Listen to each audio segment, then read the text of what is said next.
එතකොට මේ ආගමික කරුණු ටික සියල්ලම නේද? අපි කතා කරා සමාජාධිපත්‍යය තර කර ගැනීම සඳහා බමුණෝ ඉගැන්වීම් 10ක් ඉදිරිපත් කරා. ඊශ්වර නිර්මාණවාදය, වර්ණ ධර්ම, ස්වධර්ම, ආශ්‍රම ධර්ම, යාගය, ආපත් ධර්ම, ත්‍රිවේදය, උපනයන, උදක පාරිශුද්ධිය, ආගමික සංස්කාර විධි. හරිද? මේ ටික හොඳට මතක තියාගන්න. මේ සියල්ල ඉදිරිපත් කරේ බමුණෝ සමාජයේ ආධිපත්‍යය ඇති කර ගැනීමේ අරමුණෙන්. හරිද? එතකොට මේ සියල්ල ඇවිල්ලා පුතේ එහෙනම් ආගමික ඉගැන්වීම්. මතක තියාගන්න මොනවද? ආගමික ඉගැන්වීම්. මේ ආගමික ඉගැන්වීම් සියල්ල ඉදිරිපත් කරේ බමුණෝ සමාජ ආධිපත්‍යය ඇති කර ගැනීම සඳහා.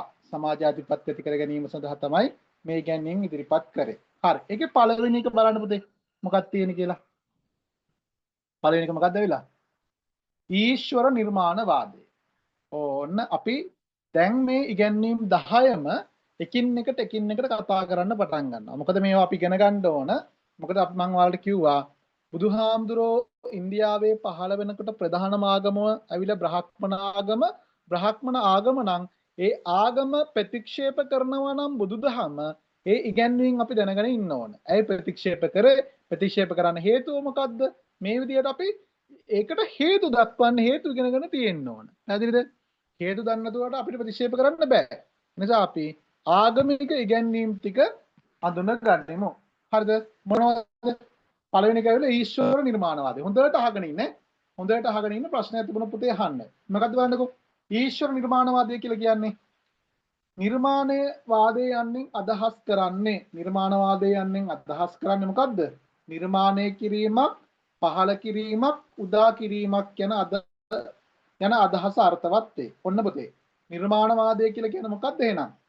නිර්මාණය කිරීමක්, උදා කිරීමක්, පහළ කිරීමක් කියන අර්ථය. නැත්නම් නිර්මාණය කිරීමක්, පහළ කිරීමක්, උදා කිරීමක් කියන අදහස් අර්ථවත් වෙනවා කියලා තමයි කියන්නේ. බලන්න බමුණන් අවධාරණය කළේ විශ්වයට අයත්. බමුණ කියනවා මොකද්ද? විශ්වයට අයත් හිරු, සඳු, තාරකා, ගස්ගල්, පර්වත, ඇලදොල, ගංගා මෙන්ම මිනිසුන්ද සිසු සත්වයන්ද. ඔන්න පුතේ. හිරු, සඳු, තාරකා, ගස්ගල්, පර්වත, ඇලදොල, ගංගා මෙන්ම සෙසු මිනිසුන්ද සිසු සත්වයන්ද මහා බ්‍රහ්මයා විසින් නිර්මාණය කළ බවයි. එහෙනම් කා විසින්ද මේක නිර්මාණය කළා තියෙන්නේ? මහා බ්‍රහ්මයා විසින්. ඔන්න මතක තියාගන්න. එහෙනම් මේ නිර්මාණය කරපු නිර්මාපකයාගේ නම ඇවිල්ලා මහා බ්‍රහ්මයා. හරිද? එහෙනම් ලෝකයේ මේ ඊශ්වර නිර්මාණවාදය තුල සරලව කතා කරන්නේ මොකද්ද? මහා බ්‍රහ්මයා විසින් ලෝකයමවල පාලනය කරනවා. ඔන්න ලියා ගන්න. ඊශ්වර නිර්මාණවාදය කියලා සරලව අපි කතා කරන්නේ මොකද්ද? මහා බ්‍රහ්මයා විසින් ලෝකයමවල පාලනය කරනවාට අපි කියනවා මොකක්ද කියලාද? ඊශ්වර නිර්මාණවාදය කියලා. එතකොට මොනවද නැවුවේ? ඔය තියෙන පුතේ බමුණන් අවධාරණය කළේ විශ්වයට අයත් හිරු, සඳු, තාරකා, ගස්කල්, පර්වත, ඇලදොල, ගංගා මෙන්ම මිනිසුන්ද සත්වයන්ද මහා බ්‍රහ්මයා විසින් නිර්මාණය කළ බවයි. බ්‍රාහ්මණ ආගමට අනුව පුතේ එහෙනම් කියනවා මේ ලෝකයේ සියලුම දේවල් මැව්වේ කවුද? බමුණන් විසින් මහා බ්‍රහ්මයා විසින් කියලා තමයි කියන්නේ. බමුණන් කියන්නේ කොහොමද? මහා බ්‍රහ්මයා විසින් මේ ලෝකයේ සියලුම දේවල් මැව්වා. මොනවද මවපේ ඒවා? හිරු. එතකොට ඉර මවලා තියෙන කවුද? මහා බ්‍රහ්මයා විසින්. සඳු චන්ද්‍රයා මවලා තියෙන හද මවලා තියෙන කවුද? මහා බ්‍රහ්මයා විසින්. තාරකා තරු, ගස්ගල්, පර්වත, ඇලදොල, ගංගා, ඊළඟට මිනිස්සු, ඊට අමතරව සිසු සත්වයන් කියන්නේ මේ ත්‍රිසංගත සත්වයෝ. මේ ලෝකයේ තියෙන සියලුම දේවල් මේ කියන විදිහට කා විසින් නිර්මාණය කරපු එකක්ද? මහා බ්‍රහ්මයා විසින් නිර්මාණය කරපු එකක් කියලා තමයි බමුණෝ කියනවා. එහෙනම් පුතේ සරලව අපි කතා කරන්නේ ඊශ්වර නිර්මාණවාදය කියලා කියන්නේ මොකද්ද? මහා බ්‍රහ්මයා විසින් ලෝකය මැවීම. ලෝකයමවල පාලනය කිරීම. ඕනනම් ඔයාලා ලියා ගන්න මහා බ්‍රහ්මයා විසින් ලෝකයමවා පාලනය කිරීමට අපි කියන මොකක් කියලාද? ඊශ්වර නිර්මාණවාදය කියලා. පැහැදිලිද? එම විශ්වයේම පුජ්‍යලයා පහළ කළ මහා බ්‍රහ්මයා අතිවිශාල බලයක් ශක්තියක් තිබෙන අයෙකු ලෙස හැඳින්විය. ආපතේ මෙච්චර ලොකු විප්ලවයක් කරපු, මෙච්චර ලොකු කාර්යයක් කරපු මහා බ්‍රහ්මයාට නිකන් කෙනෙක් වෙන්න බෑනේ මෙයා. මෙයාට එන මොනවද තියෙන්න ඕන? අතිවිශාල බලයක්. නිකන් එකක් නෙවෙයි, අතිවිශාල බලයක් තියෙන්න ඕන. හරිද? එහෙනම් මෙයා කියනවා ඒව විශ්වයේ මෙම පුජ්‍යලයා පහල කළ මහා බ්‍රහ්මයා අතිවිශාල බලයක් ශක්තියක් තිබෙන අයෙකු ලෙස හැඳින්විය. මෙයා එහෙනම් පුතේ එසේ මෙසේ කෙනෙක් නෙවෙයි. අතිවිශාල බලයක් ශක්තියක් තියෙන කෙනෙක් විදිහට මහා බ්‍රහ්මයා හඳුන්වලා දෙන්න හැකියාවක් තියෙනවා. ඒ නිසා මහා බ්‍රහ්මයා හැඳින්වීමට විශේෂ වූ නම් රාශියක් යොදාගෙන ඇත. එහෙනම් පුතේ මේ ලොකු කාර්යයක් සිදු කරන මහා බ්‍රහ්මයා හඳුන්වන්න නම් කිහිපයක් භාවිතා කරලා තියෙනවා. මොනවද ඒ නම් ටික? ඔන්න මම දාලා තියෙනවා ඔයාලගේ highlight කරලා සර්ව බලධාරීය සියලු බලයන්ගෙන් යුක්තය. සර්වඥය සියල්ල දන්නා බවය. සර්වදර්ශීය සියල්ල දකින්නේය. සර්ව ව්‍යාපීය සියලු තැනම බලය පතුරුවයි. සර්වඥය හැම අතින්ම යහපත්ය. විශ්වකර්තෘය විශ්වය කළ තැනැත්තාය. විශ්වමාපකය විශ්වය මැවූ තැනැත්තාය. අපෞරුෂය පුරුෂයෙක්ද නොවේ. ඕන ඔය විදිහට පුතේ නම් රාශියක් භාවිතා කරලා තියෙනවා. කවුරු හඳුන්වන්නද? මහා බ්‍රහ්මයා හඳුන්වන්න. එතකොට ඇයි මෙහෙම භාවිතා කරේ? දැන් මම ඔයාලට කලින් කිව්වා මහා බ්‍රහ්මයා මෙයාලා කියන විදිහට ලොකු කාර්යභාරයක් නිකලා තියෙන්නේ. ලෝකේ මවල ලෝකය පාලනය කරනවා. එතකොට ඒක ලේසි කාසු කාරණාවක් නෙවෙයි. එතකොට මහා බ්‍රහ්මයා මේ කරපු ලොකු විප්ලවය නිසා මෙයාව හඳුන්වන විවිධ නම් වලින්. ඒ කියන්නේ සර්ව බලධාරී සියලුම බලයන්ගෙන් යුක්තයි මෙයා. සර්වඥය සියල්ල දන්න කෙනෙක්. දැන් මේ බුදුහාමුදුරුවෝ හඳුන්වනවානේ සර්වඥය කියලා. එතකොට මෙයාලා හඳුන්වලා දීලා තියෙන මහා බ්‍රහ්මයාත් සර්වඥය. එයා සියල්ල දන්න කෙනෙක්. ඊළඟට කියනවා මොකද්ද? සර්වදර්ශීය සියල්ල දකින්නේය. මෙයා ඇවිල්ලා සියලුම දේවල් දකින්න කෙනෙක්. සර්ව ව්‍යාපීය සියලු තැනම බලය පතුරුවයි. හැම තැනම මෙයා බලය පතුරවනවා. ආයකුලස ඊශ්වර හේවත් මහා බ්‍රහ්මයා අන්න. ඔන්න තව නමක් හම්බුණානේ. එතකොට මතක තියාගන්න මහා බ්‍රහ්මයා හඳුන්වන තව නමක් තමයි ඊශ්වර කියලා කියන්නේ. දැන් ඉස්සරහට වලට ওই නම හම්බ වෙනවා පිටින් පිට. එහෙනම් මතක තියාගන්න ඊශ්වර කියන්නේ මහා බ්‍රහ්මයාම හඳුන්වන කෙනෙක්. එතකොට මහා බ්‍රහ්මයා කියන්නේ බමුණන්ගේ ප්‍රධානම ආගමික නායකයා. දැන් අපේ බුදුහාමුදුරුවෝ වගේ බමුණන්ගේ ප්‍රධානම ආගමික නායකයා තමයි ඊශ්වරයා කියලා කියන්නේ. පැහැදිලි නේද? එතකොට මෙන්න මෙයාට අපි කියනවා විශ්ව කර්තෘය, විශ්වය කළ තැනැත්තාය, විශ්ව මාපකය, විශ්වය මැවූ තැනැත්තාය, අපෞරුෂය පුරුෂයෙක්ද නොවේ. මෙයා ඇවිල්ලා පුතේ සාමාන්‍ය පුරුෂයෙක් නෙවෙයි.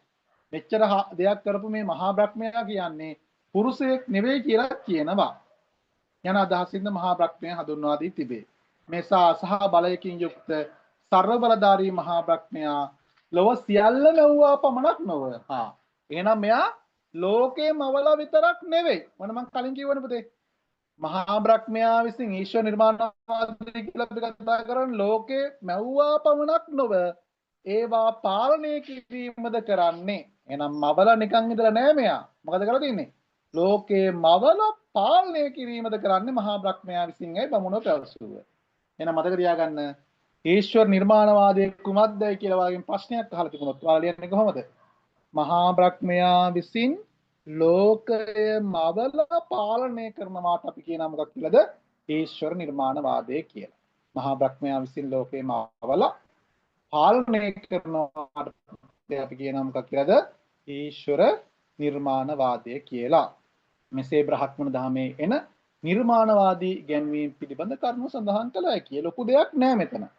හරිද? එතකොට දැන් සරලව මම ආයෙ කියනවා මහා බ්‍රහ්මයා ඊශ්වර නිර්මාණය අපි ඉගෙනීම් 10ක් දැනගත්තා ඉගෙන ගත්තා. ඉගෙනීම් 10 පළවෙනි එක තමයි ඊශ්වර නිර්මාණවාදය කියලා කියන්නේ. ඊශ්වර නිර්මාණවාදය කියලා සරලව කිව්වොත් මොකද පුතේ අපි කිව්වේ? මහා බ්‍රහ්මයා විසින් ලෝකේ මවල පාලනය කරනවාට අපි කිව්වා මොකක් කියලාද? ඊශ්වර නිර්මාණවාදය කියලා. නැත්නම් තවත් විදිහකට කියන්න පුළුවන්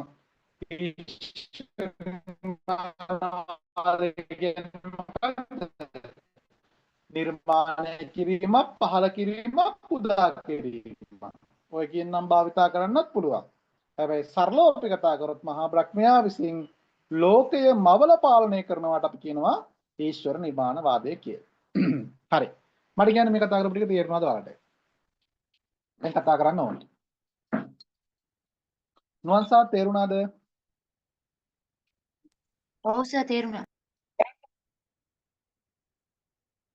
දෙව්මිනිට තේරුණාද? තේරුණා සර්. ලක්ෂාන්ට තේරුණාද? ඔව් සර් තේරුණා. ඉතින් දැන් ඔය කතා කරපු එක ගැන මොන හරි ගැටලු තියෙනවද ඔයාලට? කිසිම අවුලක් නැහැ. ඔයයි අපි ටික විතරයි ඉන්නේ. ඔයාලට ඕන ප්‍රශ්නයක් අහන්න පුළුවන්. තේරෙන්නේ නැත්නම් තියෙනවා නම් අහන්න පුළුවන්. පැහැදිලි නැත්නම් තියෙනවා නම් අහන්න පුළුවන්. අහන්න බලන්නකෝ. කාටම හරි මොන හරි ගැටලු දැනක් තියෙනවා නම් අහන්න.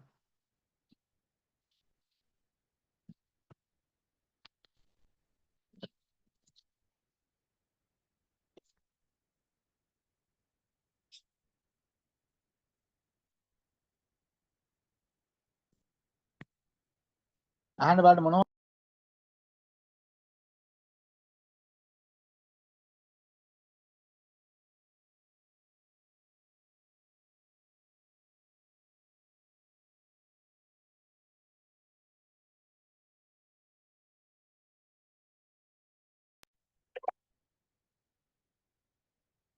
දෙව්මිනි සර් සර් කියන එක කැඩි කැඩි ඇහෙන්නේ. හරි කරිත් දැන් ඇහෙන්නේ ආයේ. දැන් හරි දැන් හරි. අනික් කට්ටියට කැඩි කැඩිද මාව ඇහෙන්නේ? නුවන්සට ඇහෙන්නේ කැඩි කැඩිද? දැන් හරි සර්. ලක්ෂානිට නෑ සර්. හරි. මට කියන්න පුතේ හරි ලක්ෂානි මට උත්තර දෙන්නකෝ. හරි. ලක්ෂානි මට කියන්නකෝ. ලක්ෂානි මට දැන් කියන්න ඊශ්වර නිර්මාණවාදය කියලා කියන්නේ මොකක්ද? ඔයාලට තේරිච්ච විදිහට කියන්න. මහා බ්‍රහ්මය විසින් ලොව මවා පාලනය කිරීම. දෙව්මිනී මට කියන්න දෙව්මිනීට මම මේ කතා කරන්නේ මහා බ්‍රහ්මයා හඳුන්වන නම් ටිකක් කියන බලන්න පුතේ. සර්ව බලධාරී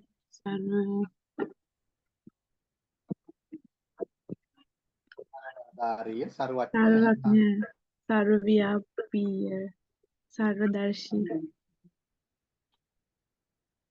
හරි. ඔය භාවිතා කරලා තියෙනවා නේද? හරි. නුවන්ස කියන්න දැන් අපි කියවනේ ලෝකේ මවල පාලනය කරා මොනවද මව් ඒවා? මොනවද මවල තියෙන නුවන්ස? මහා බ්‍රහ්මයා විසින් මොනවද මවල තියෙන්නේ? මිනිසා සත්වයා හිරු සඳු තාරකා ගල් පර්වත මේ සියල්ලම මහා බ්‍රහ්මයා විසින් මැව්වා කියලා තමයි අපි කතා කරේ. පුතේ ඒක තේරුණා නේද? ඒක අමාරු නෑනේ. මේ මාතෘකාව ඒක තේරුණා නේද හැමෝටම? ඔව් සර්. හරි. ඒක ලොකු දෙයක් නෑ මහා බ්‍රහ්මයා විසින් ලෝකේ මවල පාලනය කරා.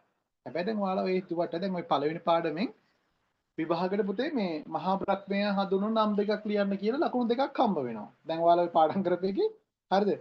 දැන් ඔයාලට අහුවෙච්ච පළවෙනි පාඩමේම ලකුණු දෙකක් ඔයාලට ගන්න පුළුවන්. විභාගෙට අහලා තියෙන මහා බ්‍රහ්මයා හඳුන්වන නම් දෙකක් ලියන්න. ඔයාලට කැමති එකක් ලියන්න පුළුවන්. සර්වඥ, සර්වදර්ශී, සර්වව්‍යාපී, සර්වතෝබාත්‍ර, විශ්වකාතෘ, විශ්වමාපක, අපෞරුෂ ඔය ඕන නමක් ලියුවොත් නම් දෙකක් ලියුවොත් ඔයාලා ලකුණු දෙකක් හම්බ වෙනවා. ලේසියෙන්ම ලකුණු දෙකක් ගන්න පුළුවන්. ඔන්න පළවෙනි පාඩමෙන් එහෙනම් ලකුණු දෙකක් ඔයාලට ගන්න හැකියාවක් තියෙනවා. ඒකත් මතක තියාගන්න. හරි. අපි යන්කෝ දැන් දෙවෙනි මාතෘකාවට අපි කියව මාතෘකා 10ක් තියෙනවා කියලා. 10ම කතා කරනවා. අපේ මේ පන්තියේදී කිසි අඩුවක් වෙන්නේ නැහැ. ඒක මතක තියාගන්න. පුතා වලට මම විෂය නිර්දේශයයි පළවෙනි ටියුට් එක ගෙදෙට්ට මෙවනවා. ඒවපු දවසට ඔයාලට විෂය නිර්දේශය අතර ගන්න ඒකවල මට කියන්න කවදා හරි සර් මේ පාඩම අපිට කෙරුන්නේ නැහැ කියලා කියන්න මම පාඩමක් ඉතුරු කරන්නේ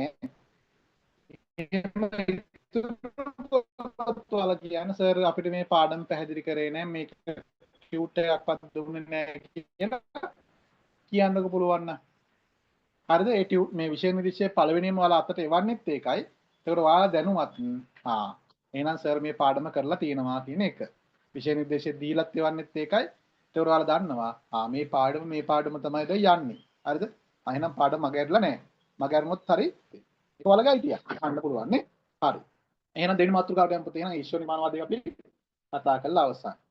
වර්ණ ධර්ම පිළිබඳ බ්‍රහ්මණ මත. වර්ණ ධර්මයන්ෙහි මොන පුතේ ඒකෙත් ඔන්න ඔයාලට මතක් හයිලයිට් කරලා තියෙන ටික පාඩම් කරගත්තා නම් හරියට එස්දී කුල ભેදය, පන්ති ભેදය, වර්ණ ભેදය. හරිද? වර්ණ ධර්ම කියලා කියන්නේ මොකක්ද එහෙනම්? කුල ભેදය, පන්ති ભેදය, වර්ණ ભેදය. ලොකු දෙයක් නෑ. එතනම තියෙනවා පළවෙනි ඡේදයේම තියෙනවා මේ කතා කරන මාතෘකාව මොකක්ද කියලා. මොනවද එහෙනම් තියෙන්නේ? කුල ભેදය, පන්ති ભેදය, වර්ණ ભેදය ගැන කතා කරන්නේ. මෙම ભેදයේ ඇති වූයේ ආර්යයන් හා අනාර්යයන් අතරය. එහෙනම් මේ ભેදය ඇති වෙලා තියෙන කා අතරද? ආර්යයන් හා අනාර්යයන් අතර. ඔන්න ඕක මතක තියාගන්න කොහොමද? කුල ભેදය, පන්ති ભેදය, වර්ණ ભેදය මතක තියාගත්තා වගේම ඕන ඔය වචන දෙක මතක තියාගන්නකෝ. මේ ભેදයේ ඇති වෙලා තියෙන කා අතරද එහෙනම් ආර්යයන් හා අනාර්යයන් අතර. මම ඊට පස්සේ කියා දෙන්නම්. ආර්යයන් මධ්‍යම ආසියාවේ සිට ඉන්දියාවට පැමිණි අය ලෙස හඳුන්වනු ලැබේ. ආර්යයන් පුතේ එහෙනම් කොහේ ඉඳලාද ඇවිල්ලා තින්නේ? මධ්‍යම ආසියාවේ සිට ඉන්දියාවට පැමිණිච්ච අය. දැන් අපි කොටස් දෙකක් අඳුරගත්තා. එක කට්ටියක් ආර්යයන්, අනිත් කට්ටිය අනාර්යයන්. එහෙනම් ආර්යයන් කොහේ ඉඳලාද ඇවිල්ලා තින්නේ? මධ්‍යම ආසියාවේ සිට. මධ්‍යම ආසියාවේ සිට ඉන්දියාවට පැමිණිච්ච අයට අපි කියනවා ආර්යයන් කියලා. ඔන්න මතක තියාගන්න. එහෙනම් ආර්යයන් කවුද කියලා අඳුරගත්තා. පිට රටක ඉඳලා ඉන්දියාවට ආපු අයට අපි කියනවා ආර්යයන් කියලා. එහෙනම් මතක තියාගන්න. පිට රටක ඉඳලා ඉන්දියාවට ආපු අයට කියන්නේ කවුද? ආර්යයන්. එතකොට අනාර්යයන් කියලා කියන්නේ කවුද එහෙනම්? මේකත් වැදගත්නේ. ඊට පස්සේ ඒකත් මෙන් බලමු. ආර්යයන් ලෙස හැදින්වේ. ආර්යයන් ගැන තමයි එතනක් තියෙන්නේ. ආර්යයන් ශ්වේත වර්ණයෙන් හෙවත් සුදු වර්ණයෙන් යුක්තය. ඔන්න කියනවා ආර්යයන් ගැන මේ කියන්නේ ආර්යයන් ඇවිල්ලා එහෙනම් මධ්‍යම ආසියාවේ සිට ඉන්දියාවට පැමිණිච්ච අය. ආර්යයන් ඇවිල්ලා ශ්වේත වර්ණයෙන් හෙවත් සුදු වර්ණයෙන් යුක්තයි. ඔන්න යාළුවගේ පාටක් කියනවා. මෙයාලා ඇවිල්ලා සුදු වර්ණයෙන් යුක්ත ජාතියක්. අනාර්යයන් කාල වර්ණයෙන් හෙවත් කළු වර්ණයෙන් යුක්තයි. මේ දෙපිරිස අතර ඌයේ කළු සුදු ભેදයයි. ශ්වේත වර්ණයෙන් යුක්ත ආර්යයන් සැඩපරුෂ උස මහත හැඩිදරි පිරිසක් වූහ. ඉන්දියාවේ උපත ලද අනාර්යයන් හැඩිදරි නැති සැඩපරුෂ නැති පිරිසක් වූහ. මොවුන් අතර ඇති වූ මෙම ભેදය මහා ගැටුමක් බවට පරිවර්තනය විය. ඒ අනුව ආර්යයන්ගේ යටත් වැසියන් බවට අනාර්යයන් පත්විය. ආර්යයන් අතුරින් බ්‍රාහ්මණ, ශාස්ත්‍රීය, වෛශ්‍ය යන ආර්ය කුණ තුන ඇතිවිය. අනාර්යයන්ගේ ශුද්‍ර කුලයේ ප්‍රධාන වේන, නේසාද, පුක්කුස, චණ්ඩාල, රතකාර යන පංච නීච කුලයක් ඇතිවිය. මෙසේ වර්ණ ભેදයේ, කුල ભેදය ಭಾರತೀಯ සමාජය තුළ ඇති වූ බව අසිරිමත් ඉන්දියාව නම් ග්‍රන්ථය රචනා කළ වශාම් නම් වියතුන් අදහස් ඉදිරිපත් කර තිබේ. එසේ ඇති වූ වර්ණ ભેදය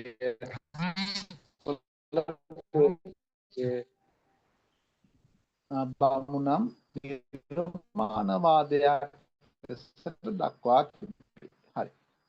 නෝට් එක කියවන ගියා නේද? හරි. මම දැන් පැහැදිලි කරගන්නම්. හොඳට අහගෙන ඉන්නකෝ. අපි කිව්වා වර්ණ ධර්ම කියන්නේ මොකක්ද කියලා. වර්ණ ධර්ම කියන්නේ මොකක්ද? කුල ભેදය, පන්ති ભેදය, වර්ණ ભેදය. එතකොට මේ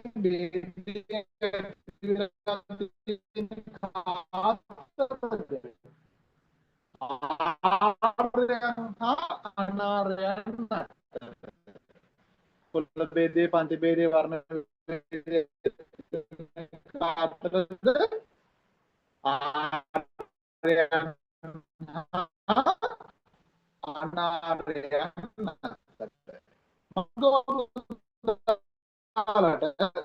ආර්යයන් කොහෙන්ද ආවේ?